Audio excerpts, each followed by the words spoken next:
Olá, meu nome é Antônio, eu sou residente na área de cirurgia e traumatologia bucomaxilofacial da Universidade Federal de Uberlândia e hoje eu venho apresentar para vocês tratamento cirúrgico de querubismo associado ao planejamento virtual, caso orientado pela professora doutora Lívia Bonjardim. Vou iniciar falando um pouco do querubismo. Se trata de uma doença genética rara, autossômica dominante, caracterizada pelo crescimento bilateral e indolor dos maxilares, associado a uma retração das pálpebras inferiores, dando aquele aspecto de olhos voltados ao céu, o que faz uma alusão aos anjos querubim antes encontrado em pinturas renascentistas. É uma doença hereditária, geralmente autolimitante, e acontece justamente por uma mutação no gene SH3BP2 do cromossomo 4p16, que faz com que há um aumento na reabsorção óssea justamente por ativação em osteoclastos ou até mesmo células B. Quanto à prevalência, ainda é duvidosa, acredita que seja menor que 1 para 10 mil, onde os homens têm uma taxa de penetrância de 100% contra as mulheres de 50% até 70%. Quanto aos sinais e sintomas clínicos, eles se desenvolvem entre os 2 e 5 anos de idade, sendo os principais distúrbios visuais, podendo até ocorrer a perda da visão por alguma neuropatia óptica, e alterações dentárias, como agenesias, alterações oclusais, entre outros. Não só em patologias extensas, mas hoje na cirurgia bucomaxilofacial, o planejamento virtual ele é padrão ouro para planejamento cirúrgico. Justamente porque com a tomografia a gente consegue simular alguma técnica cirúrgica, alguma osteotomia, confeccionar guias de corte, implantes personalizados, até mesmo imprimir biomodelos, o que vai melhorar a nossa previsibilidade, a nossa eficiência e trazer uma técnica reprodutível que seja mais fácil.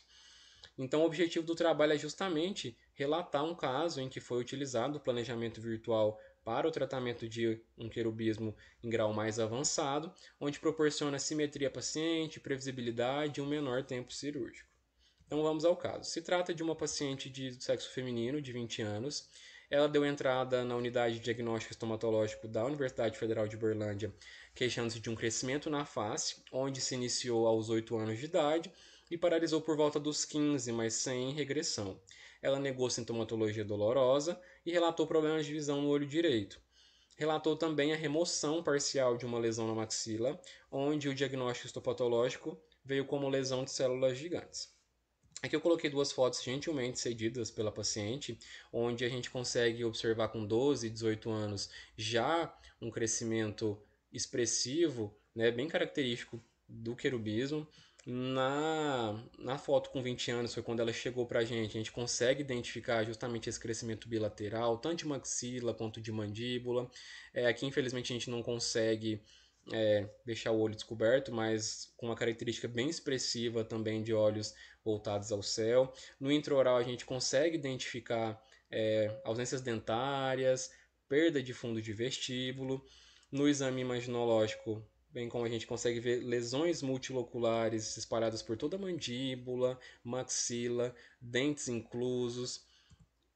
A tomografia a gente consegue ver de maneira mais expressiva essas lesões, como eu disse, com cometimento por toda a mandíbula, maxila, e na reconstrução 3D a gente até consegue ver melhor o acometimento de margem infraorbitária e até mesmo de assoalho orbital. Descartando qualquer alteração hormonal, a gente fecha o diagnóstico como querubismo grau 4, que seria o grau mais avançado, com acometimento da órbita. Foi optado por um tratamento multiprofissional, tanto da nossa equipe da bucomaxilo quanto da oftalmologia. E para nos ajudar, como eu disse, a gente optou pelo planejamento virtual, o que gera aí uma maior previsibilidade, um menor tempo cirúrgico, que pode acarretar para a paciente somente coisas positivas, como o menor tempo cirúrgico, que vai ser administrado menos drogas anestésicas, menor risco de sangramento que vai gerar um menor tempo de internação para paciente, logo um pós-operatório mais confortável. Então a gente consegue, de maneira ideal, tratar de uma forma mais previsível. Aqui no nosso caso, a gente tem uma relação boa com o Centro de Tecnologia da Informação Renato Archer, que faz esses planejamentos com a gente manda as tomografias, reúne de maneira virtual e é confeccionado esses guias, enfim, e tudo de maneira gratuita. Então, indo propriamente dito para a cirurgia, foi optado em dois momentos cirúrgicos. mandíbula e maxila justamente pelo alto risco de sangramento, iniciado então pela mandíbula, onde foi realizado acesso submandibular bilateral com extensão submentual.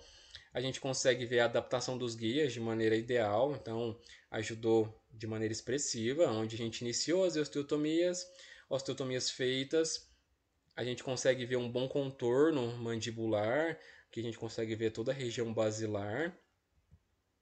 Esses são os fragmentos que foram removidos e enviados ao hospital odontológico para análise histopatológica, que a gente consegue ver células multinucleadas envoltas em estroma fibroso, com também pequenos pontos hemorrágicos, chegando a um diagnóstico de lesão de células gigantes.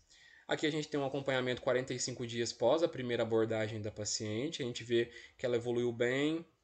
Aqui conseguimos ver uma imagem tomográfica, onde de certa forma foi conseguido um bom contorno mandibular.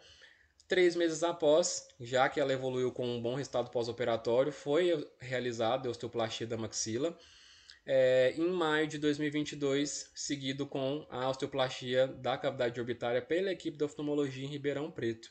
Então aqui eu já tenho uma foto do aspecto final, né, pós-operatório tardio da paciente, onde a gente consegue ver um bom contorno facial, paciente extremamente satisfeita, extremamente feliz, evoluiu super bem no pós-operatório, e a gente tem feito um acompanhamento tardio justamente para acompanhar se há alguma regressão, e até o momento está tudo certo.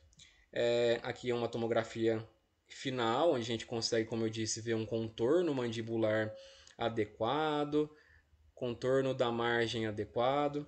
Então, o que a gente conclui com isso? A avaliação desse tipo de lesão ela deve ser feita de maneira individual, ou seja, idade, características do tumor, regiões afetadas, taxa de progressão e até as manifestações clínicas. E quando associado com o planejamento virtual, a gente consegue uma previsibilidade melhor, uma eficiência na técnica mais adequada e vai possibilitar diversas coisas positivas para o paciente, bem como modalidades terapêuticas.